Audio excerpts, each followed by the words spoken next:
Welcome to First Look. I'm Wyatt Martin, and we are talking about Esther chapter 4 this week. My guest is Austin McDermott, who is the middle school director here. One of my great friends, somebody I've been doing ministry side by side with for 5 years now.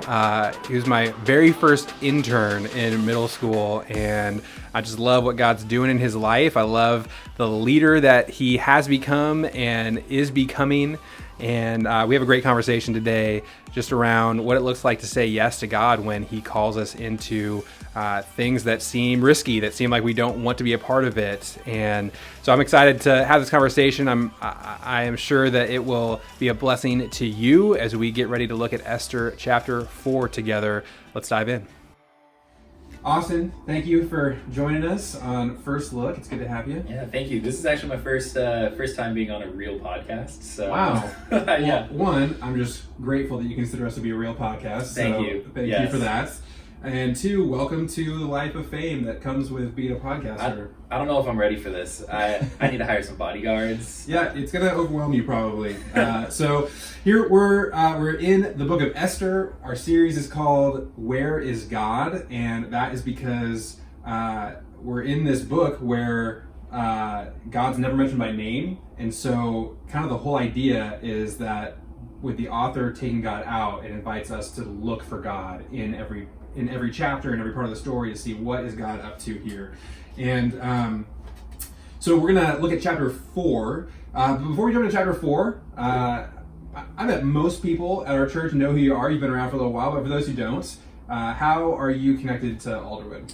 Yeah, well, my family came to Alderwood when I was actually still very much a student. So our old church had just kind of disbanded and gone separate ways, and so we were looking for a new place. And my sister and I were right at the age where we were getting ready to go into middle school, high school, all of that. And so you're like 12. Yeah, 11 or 12. And so actually the whole reason we came to Alderwood was ASM, Alderwood Student Ministries.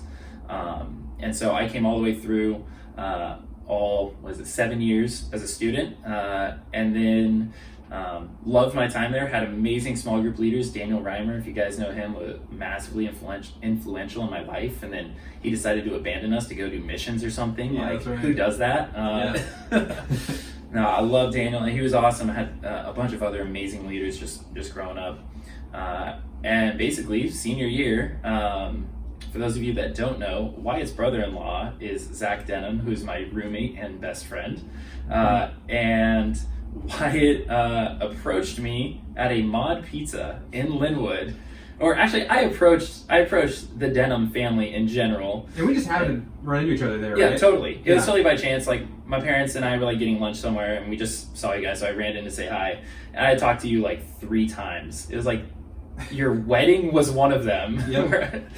And you just said, hey dude, I planned your life for you. Like, no introduction, nothing, just say, hey, I planned your life for you. And this was like, I don't know, April, May of senior year. And so I was like, well, that's weird, but what do you mean? And So I let you tell the story all the time, yes. and I never give my version of it. But we had just decided in ASM that we needed an internship program. I did not know this. And you didn't know that. But you were one of the first names that had come up, and so I'd already been thinking about you, praying about you, and then lo and behold, I'm sitting there at Mod Pizza, and who walks out of the car and shows up at you, and it was from God. I had to jump. Sure. Okay. Yeah. Yep. I also had the added benefit of being on a very short list because all the other seniors from my class, except for like 2 people, left the state. Yeah, the list was very short. It was a very short list. You were highly qualified, but there also was no competition. Yeah, so it was great. Yes, I know. Toby's laughing at me right now. Yeah. Toby, that's how you got your job too, by the way. Right. That's not true at all. But yeah, so long story short, interned under Wyatt for 3 years, kind of 4 years.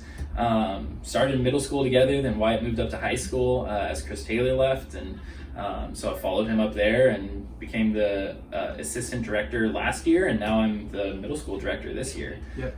So it's been 5 or 6 years, going on 6 years now, I think. I've been on staff here, which it's flown by. I loved it. Never thought I was going into vocational ministry at all. That was never my plan, never on my radar. I thought I might volunteer for a year or two. Yep. Well, I remember you told me, when we were talking about that internship, you said, like, hey, I could do this, like, I'd enjoy it, but you just gotta know, like, I'm becoming an engineer. Yep. I'm not gonna be around forever. I'm not gonna be going into ministry. And I said, cool, no problem. And there was one line item I wanted to cross off from our job description, which was teaching and preaching. I said, I don't want to do that. I forgot. Yeah, I had to come to you and say, like, hey, just give it a shot one time. You're like, just do like a 2-minute Devo thought. Yeah. And I did it, survived it, and you're like, all right, now you're going to do a 10-minute one. And then here we are. Yeah. Now I'm on a podcast. Yes. Wyatt just conned me into all of this. My whole life is a lie. So cool. Well, and honestly, like, your story is pretty great because, you know, part of our series in Esther is that God works in mysterious ways. We don't get to know exactly what he's doing and how, and I don't think any of us thought at Mod Pizza 5 years ago that you were going to be the middle school director full time here, and off to great things after this as well, I'm sure. So. No, not at all. I also have to point out, I mean, this doesn't really count as you stealing it because you came up with the title too. Where is God is also the title we did for Esther when we studied this for ASM. Yep. So we recycled it. Yeah, that's great. ASM, we're innovators. That's right. We lead the charge.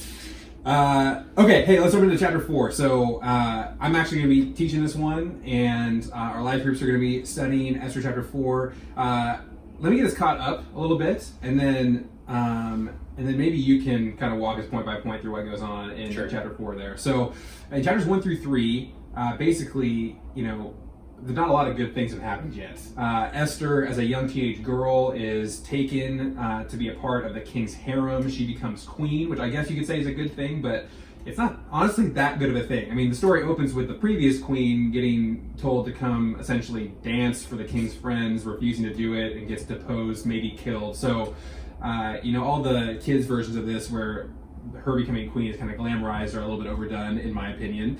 And then after Esther becomes queen, we just find out in the end of chapter 3 that this evil, powerful person, Haman, is offended because Mordecai, Esther's cousin, won't bow down to him, and we're supposed to think that this is because of his faithfulness.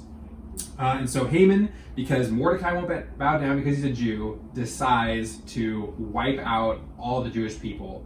And that is where we end up in chapter 4. And chapter 4 begins with Mordecai kind of letting Esther know, hey, heads up, there is this plan going on. One of the king's friends is going to kill your entire people. Yep.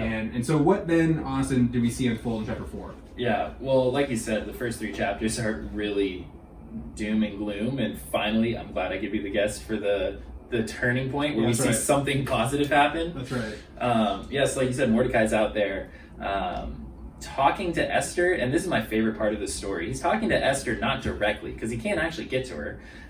There's this dude named Hathak, don't even know how to say his name, always forgotten from the story. He is my unsung hero.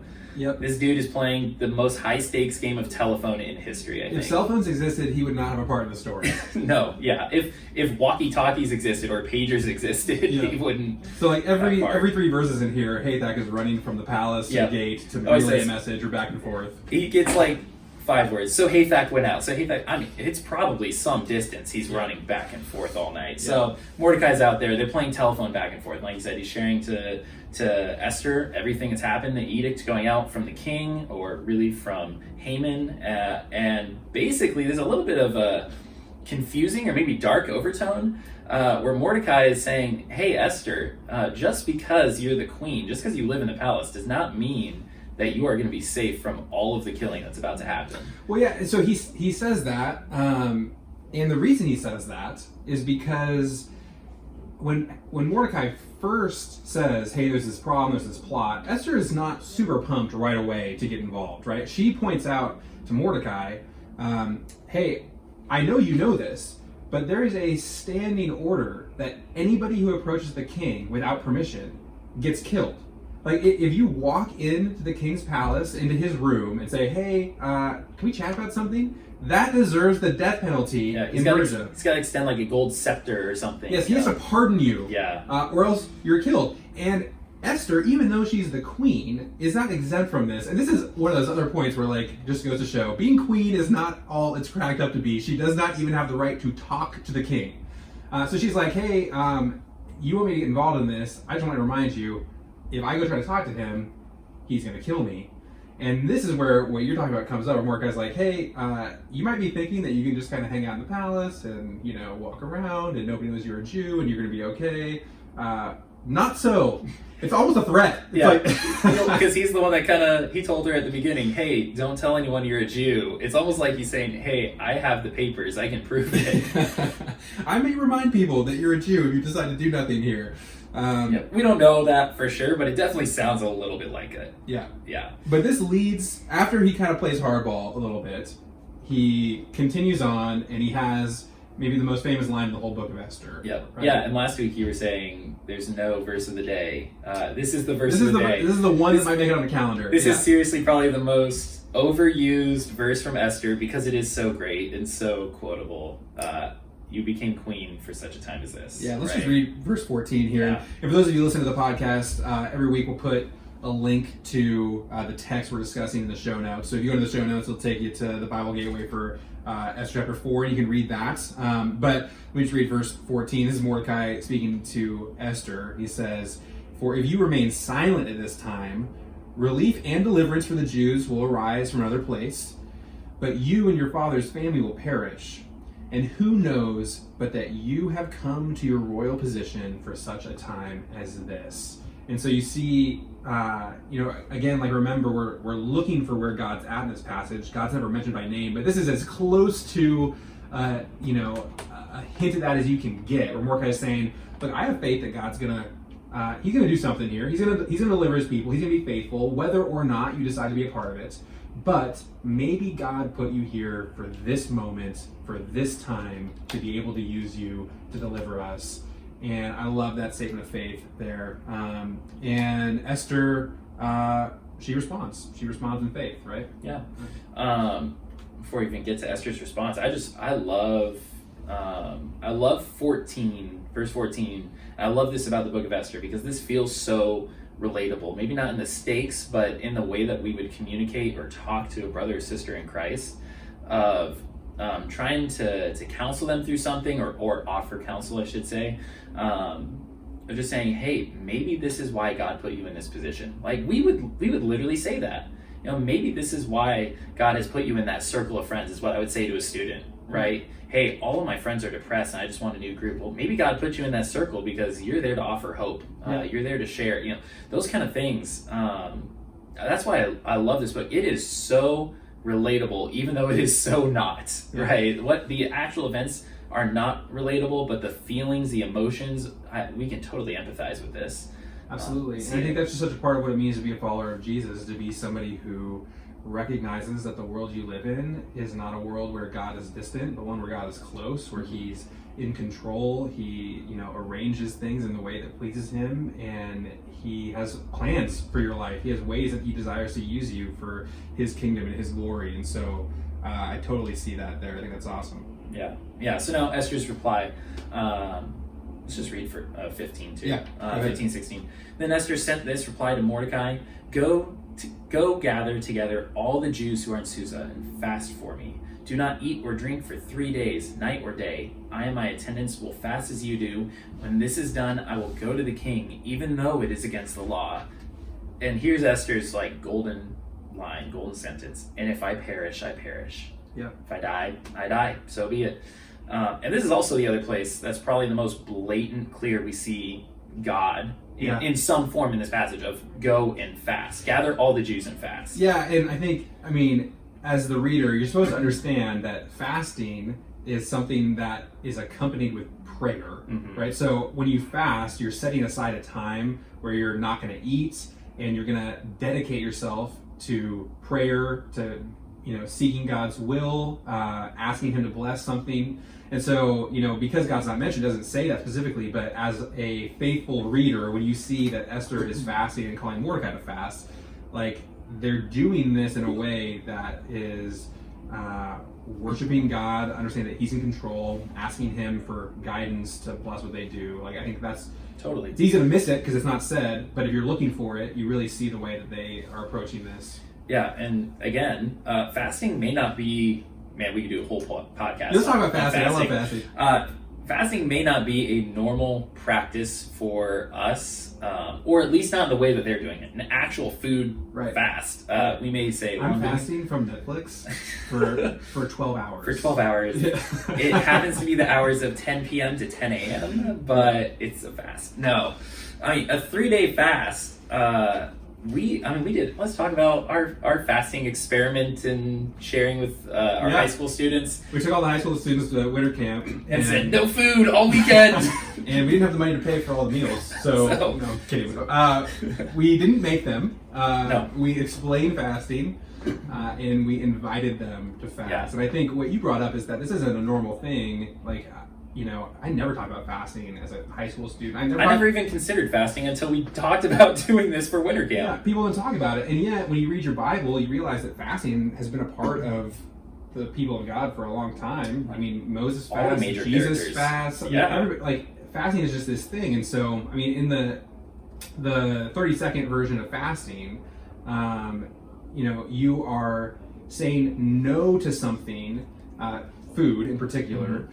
And in that time of saying no, you allow your desire for that thing to be something that drives you to prayer. So it's saying, like, for however long, for 24 hours, 48 hours, I'm not going to eat. And as I grow hungry, rather than filling that need with food, I'm going to let that be a sign to me of my need for God, and I'm going to go pray instead.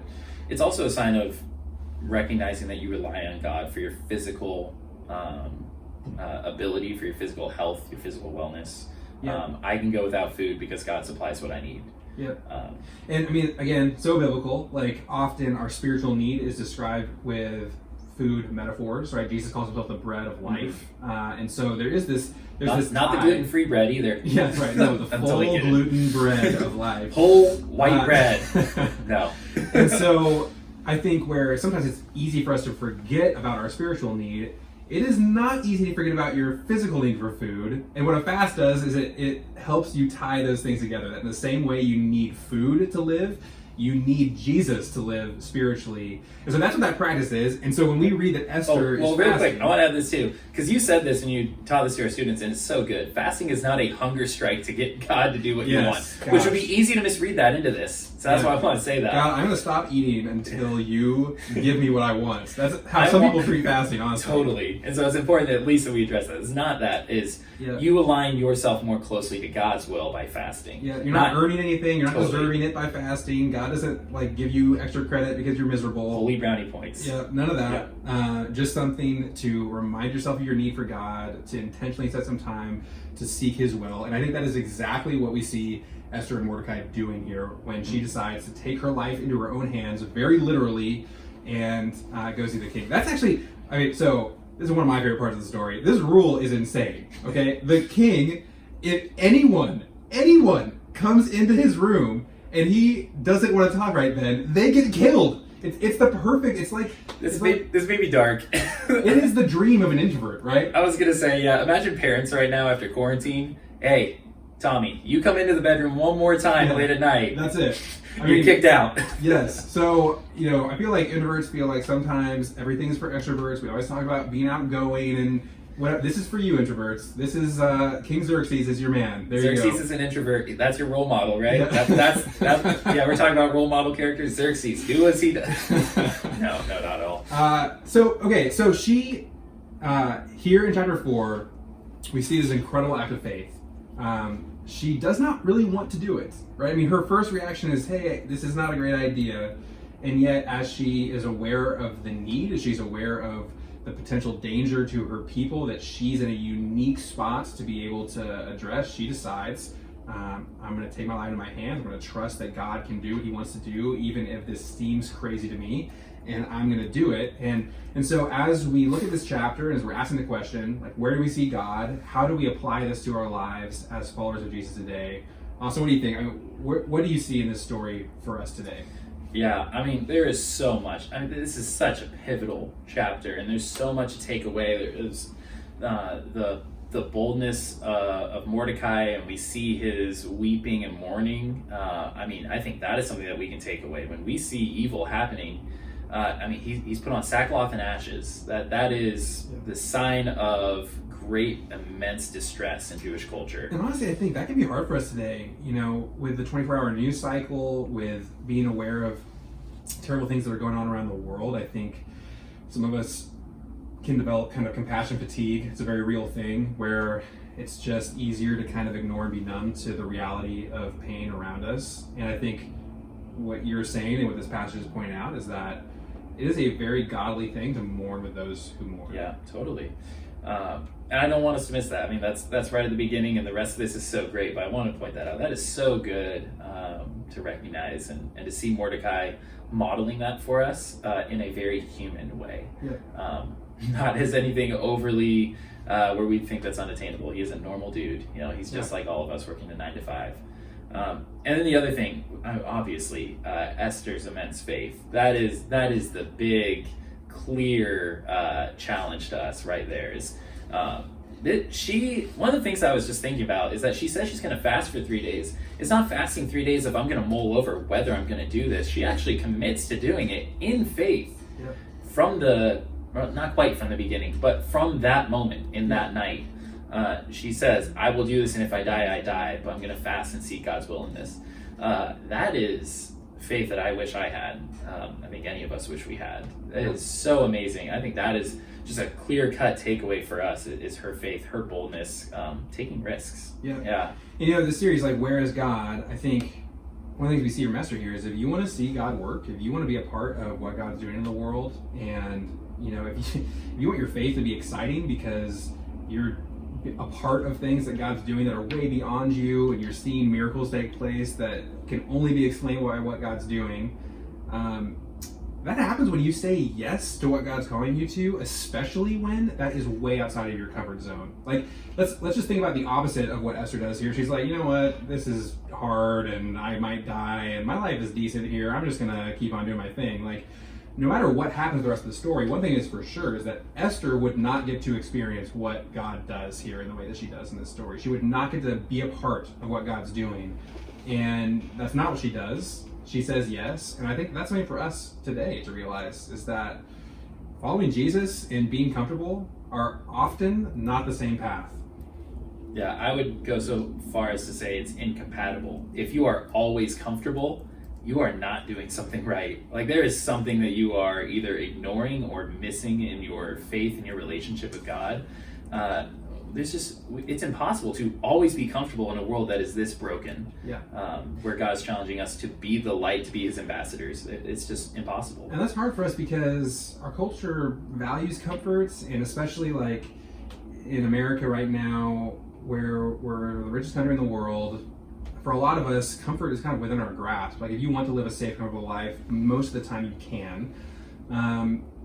But that is often not where you're being called by God. It's also not where you're going to see God work. And so, Austin, where have you seen that to be true in your life? Like, where have you seen God call you to things that are difficult and show up and, where you've seen him do amazing things because you've been willing to say yes to that? Yeah. I think for me, it's probably, I would think back that senior year. Man, senior year was such a big year for me.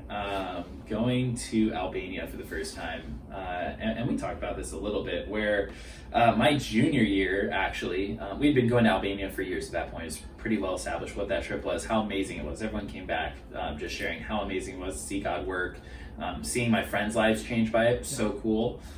Yet I did not go junior year solely because I did not...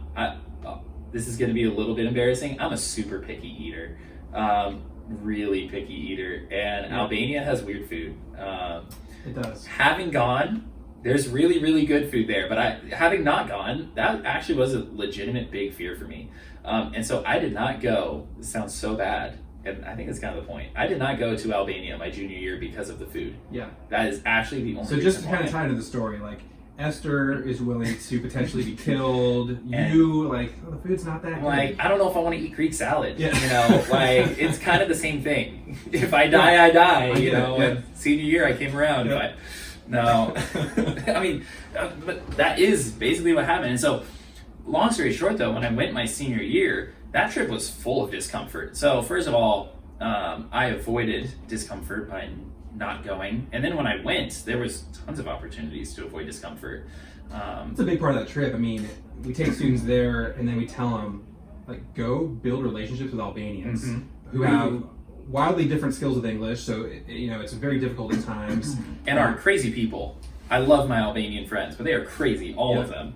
And this is one of the big things every student has to deal with is like, are you going to say yes to the discomfort, to the awkward situations, to putting yourself out there, or are you going to look for time to essentially go hide in your tent? Yep. And even if you don't do that, you can be comfortable in Albania while appearing to be uncomfortable, if that makes sense, right? You can spend your time with the Albanians and never actually have a spiritual conversation of asking them, where are you at with God? What the things that we present the gospel throughout the week in a very intentional way.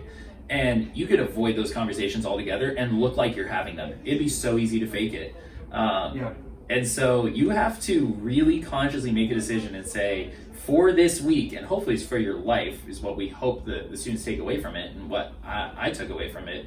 Are you going to choose to run to God in this conversation, or are you going to choose to just kind of play it easy, play it safe? And what I love about that trip is year after year, students say yes. They get out of their comfort zone. They do things they didn't want to do. And every year as we debrief that trip, they say, I saw God work in ways I've never seen before. And I think one of the things that we try to help them take back to their lives here is to see that it does not have to be different here. And I think, when we think about what we'd hope people would take away from Esther 4, for me, it's that understanding, like, you can live a safe, comfortable life. Okay, actually, in reality, you can't. No one is truly safe. Like, you're never 100%. Coronavirus has shown us that more than anything, right? Like, suddenly going to the grocery store is like taking your life in your own hands. It's not actually true, but that's how it feels. Yeah. But you can try to live a safe, comfortable life, or you can be willing to say yes to the dangerous, crazy things that God calls you to, whether that's going across the street to your neighbor, getting to know them, asking them to come over for dinner so that you can share the gospel with them, whether that is loving the hard family member in your life who you would rather just never talk to again, but God's put you there for a reason. That is standing up for what is right in your job when your company culture is to, fudge the law or, break the rules or whatever. Like, there's these things that God is going to give you opportunities to step into what he's doing, and we have to decide, like, are we going to value comfort, safety, what is easy, or are we going to say yes and put ourselves at risk, but in a way where we get to see God work? Yeah, and I think there's two things I would point out with that. One is that the risk that we are facing, we made fun of it with me not liking food and Esther facing her life. The truth is that usually is pretty comparable. The risk that we face is real risk. I don't want to diminish that. There's social risk, there's financial risk, there's just personal risk of when you go out and you live a life of faith and following Jesus. However, we are blessed, we are privileged, we are pretty much safe. Like, we are not going before people that have the ability to execute us at will on a daily basis. That's just, and there are Christians in the world who are right now. And the point of this is not just to say, hey, well, stop whining, complaining, but it is a little bit of the point. It's important to keep it in perspective. As a perspective.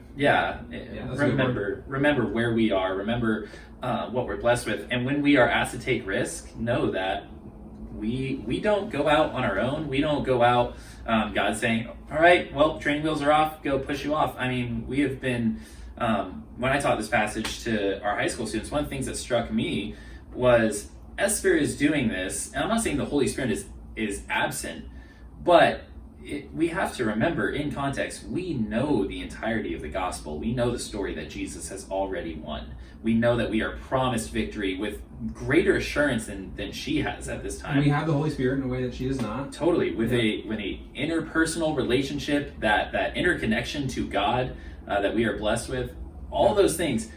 It is stacked so heavily in our favor to go and take risks, to go and be uncomfortable, because we can't lose. I love that. Literally. So it's important. That perspective is huge. And I think that's the big takeaway for me. Yeah. Well, we have to wrap things up. I like to end by asking people what they hope people are going to take away from this. Seems like you covered that. Anything you want to add there? Yeah, I would say just like a specific thing. If you're looking for like a concrete step, what's something that you can practice? When you're faced with a difficult decision, with something that usually, let's be honest, we usually know what the right godly thing to do is. Write down why you would want to make one decision and why you don't want to make the other. And I don't think any of us are going to be brutally honest with ourselves and say, well, because I don't want to follow God. Yeah. But should I meet my new neighbors and build a relationship with them with the hope of inviting them to church and sharing the gospel? Like, pros, seems like what Jesus wanted me to do. Cons, I don't like people. Yeah, right. But so the whole key to this is you have to be honest. You have to say, I'm afraid, I'm nervous, it could go badly. Like, write down. I love it. It's a great takeaway. It's Yeah. classic Leslie Note pro and con list. Exactly. I'll be honest. Yeah, that's totally what it is. But yeah, if you want something concrete, if that helps you, try that. But just be aware. Be aware of the chances to take risk. Great word. Yeah. Awesome. Thank you. Great to have you on. I'm sure we will do it again. Yeah, it's fun. But until next time, thanks. I'm sure I have more embarrassing stories I can share about Wyatt. Oh, Never yeah. get invited back. Well, no, we'll get him on there. It'll be good. All right. Thanks, everybody. All right. I loved that conversation with Austin, and I love being a part of ASM and Alderwood Student Ministries because we just have so many examples of students saying yes to crazy things and having God really stretch their idea of what's possible, of what God is doing in their life. And my hope for us as adults is that we'll be inspired by some of that. We'll be inspired by the book of Esther, and that you will be in a spot where you're willing to say yes to what God calls you to, even if it stretches you, even if it takes you out of your comfort zone, even if it seems dangerous. And I'm excited to teach this text. I hope you'll join us on Sunday. And don't forget to subscribe to our podcast, to our YouTube channel, and we will keep on doing this every week on Friday. We'll see you next week. Thanks.